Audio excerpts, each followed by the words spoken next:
Hi Pisces, welcome to Higher Source Tarot for your February 2021 mid-month tarot reading. This is for all Pisces, Sun, Moon, Rising, and Venus. If you're new to the channel, I post new readings every Friday and again on Monday or Tuesday. So if a reading doesn't resonate, you can always check back in a couple of days. You could watch a different part of your chart, or you could even watch an older reading. It's Tarot's sacred divination, so it's timeless. And if you're interested, some people have asked me about personal readings. I'm not giving personal readings at this time because I just don't have time in my schedule. So if that ever changes, I'll make an announcement on the channel. So if you haven't subscribed yet, love to invite you to join us and subscribe. Then you'll know when announcements are made. So let's begin and get the advice for Pisces, Sun, Moon, Rising, and Venus. What does Pisces need to know, please? What messages do you have for Pisces, please? All right. So we will do our tarot reading, then we'll use the Angel Answers Oracle cards here too. So you begin here, your current situation, you've got the Five of Wands. The immediate influence is the Emperor. Your destiny, you've got the Five of Swords, all right? The distant past, you have Justice. The more recent past, you've got the Eight of Swords. Coming towards you is the King of Swords. Boy, a lot of thinking and communication stuff here. You have here the Wheel of Fortune representing you. You've got the Strength card representing the person or situation that you're dealing with. Sorry about that. I just want to make sure you can see all the cards. Got the Queen of Cups and your hopes and fears. The Three of Wands is in the outcome. Then the bottom, this is kind of interesting. I'm going to take both of these because they're a couple. It's like a, in terms of clarifiers, these are really about blocks to your manifestation. Could be subconscious, could be some other area even that you're conscious of. I definitely feel like you're going through a big upheaval. There's a wake-up call here. And I've picked up both of these because they're a couple. Okay, so if it's a love relationship for you, it's a breakdown to get a breakthrough, okay? Because the King and Queen are not going to be separated. And so if you're in a breakup, there's going to be a reunion here. But there's got to be a big change with this Tower moment. The Tower doesn't do anything to hurt you. Now, that's for reconciliation, people. But in general, if it's something else for you, if it has to do with money, because obviously the Pentacles rule those earthly and material possessions, and you're in a relationship, but there's a money issue here for you. Again, the Tower's that corporate raider, and it comes in to knock things down that are built on sand. It's a tower built on sand, and to bring in better, to rebuild. It really is about knocking it down to rebuild it. It doesn't just leave a heap of rubble, okay? So I want to be clear, you got nice aspects here, but there's got to be a change. Now, if it's, in terms of all these fives, because you have a couple of them here, you've got here, before we get into this too far, you've got Aries, Libra, Leo. You've got Earth. You've got a lot of air in this. So Libra, Aquarius, Geminis here. You've got water and fire here too. If you've got a conflict, it may be you bringing out your inner Emperor, okay? So if there's an internal conflict or there's an external one, like you're in a relationship and there's a conflict about money, or it's, again, for those of you that's reconciliation stuff, and maybe it's an Aries that you've got a conflict with, that very well may be. It's really about getting things into perspective, very much a cerebral kind of energy, okay? The Emperor takes things, and even though he can be very analytical and sharp, he's got a very clear mind. So it is about looking at things in a way that's very clear. There's not confusion here. And it's also a change, though.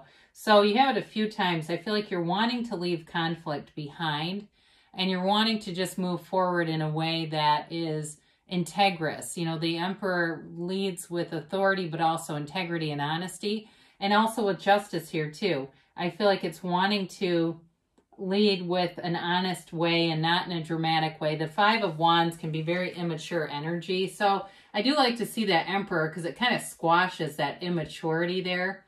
Now, in your destiny, again, don't get too scared off by this. I feel like it really is about you wanting to move forward in your life without conflict, without unnecessary drama, and really getting into a place where you lead with love and really learning how to look at situations and not get into conflict in the first place. It's like you've kind of outgrown it. And it's, again, there's a maturity about this reading and growing out of things and replacing some old habits or old patterns with new beginnings. So you have justice in the distant past. So if it was a breakup, it may have been something serious like a divorce, because this does represent legal situations. But it may also have been about one of you putting your foot down here. It may have been you, actually, and just seeing things for, just not going in the right direction. And also, too, it's about the absolute truth. And so you may have gotten some information here that created this as well. But it's also a card of, in terms of the universe and really getting back justice is served, getting back what you've put out there. So if you feel like you're looking at this universe and going, this does not make sense, I'm not putting out some of the stuff I seem to be encountering, it's really about bringing in balance into your life and feeling like, this is starting to really feel like there's a flow around me. And so if it felt like you were dealt a few unfair hands, I do feel like that's being righted for you. So again, if you're in a relationship and this has to do with financial and it seemed like you got a short end somewhere, maybe you sold a house or you sold something and it wasn't, the contract was not upheld. I get that for somebody. It's something like that, where those of you that this has more to do with money, there's something where there was something that was not upheld, but I do feel like it gets corrected. But this Eight of Swords, it's like way overthinking. It's a self-imposed prison. It's also too many people around you talking and giving advice. The back swords are the peanut gallery. The front two swords are your best friends. And this first sword is your best friend, your inner self, your higher self. And that's the one that always guides you because it doesn't have all that ego attachment. So they want you to quiet your mind, because we get into this trap of going through life with a very noisy mind and an armored heart, and it keeps opportunities away from us. And it also can create a lot of indecision.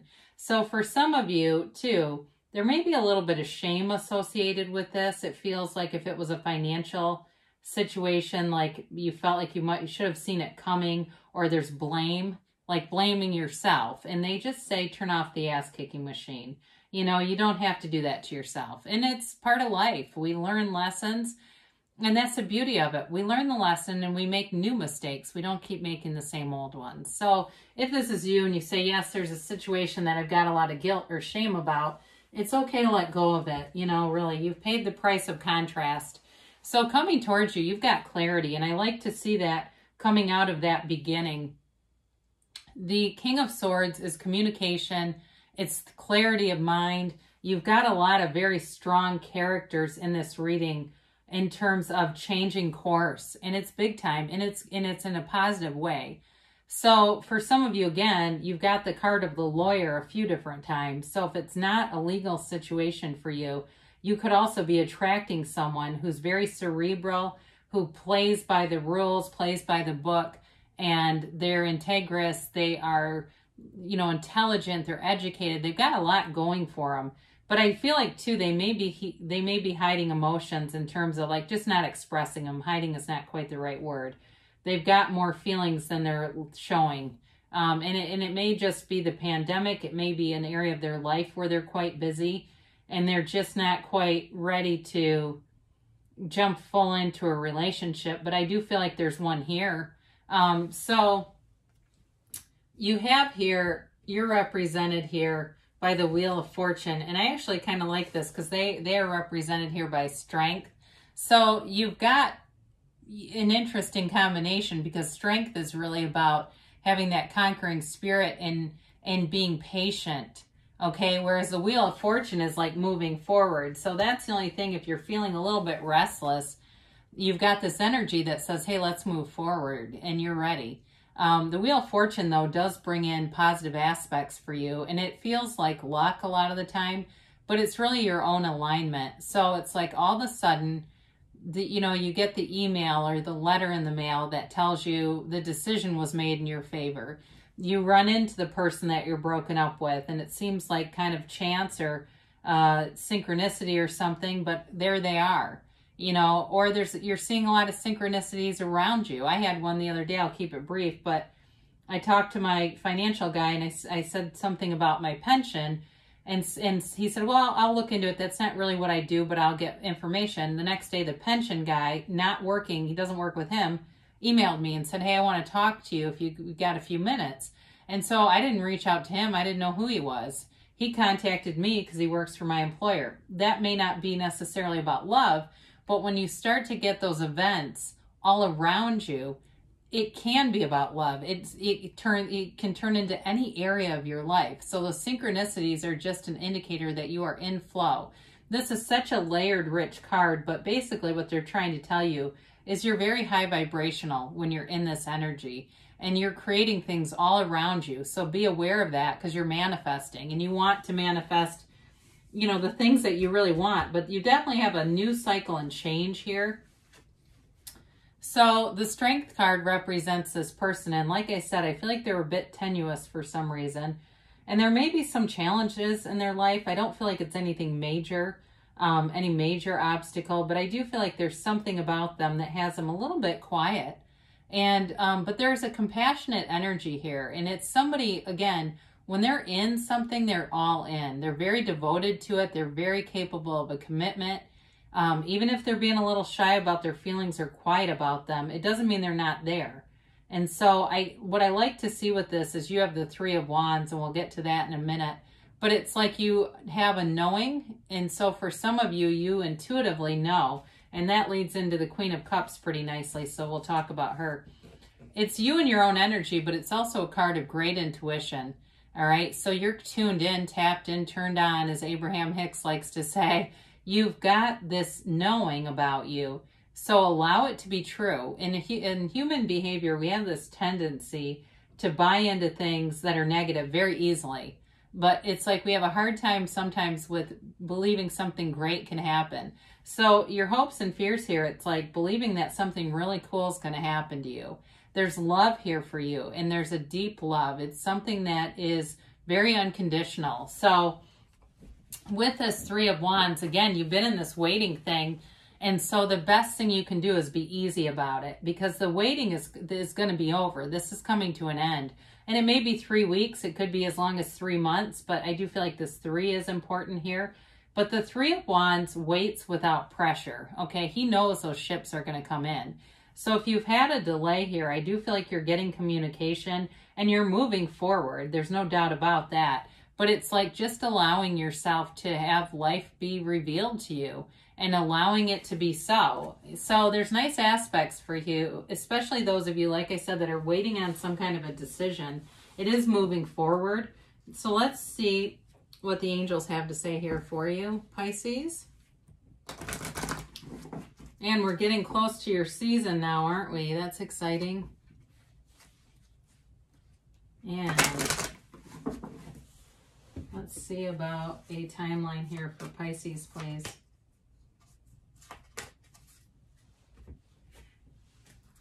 And a yes, no, kind of maybe card here. You have here peaceful resolution.